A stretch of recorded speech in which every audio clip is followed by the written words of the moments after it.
আহকচোন আমি বিয়া নামৰ সোৱাদ লওঁ।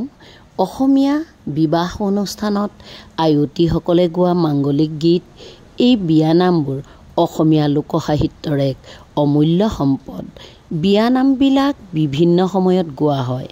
কইনা উলিয়াই দিয়া, সুৱাগ তোলা সময়ত, পানী তোলাৰ সময়ত, দৰা আদৰোঁতে আৰু হোমৰ গুৰিত বহোঁতে।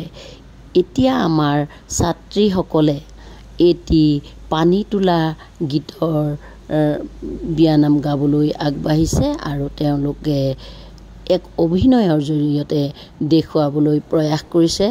গতিকে চাওঁ আহক।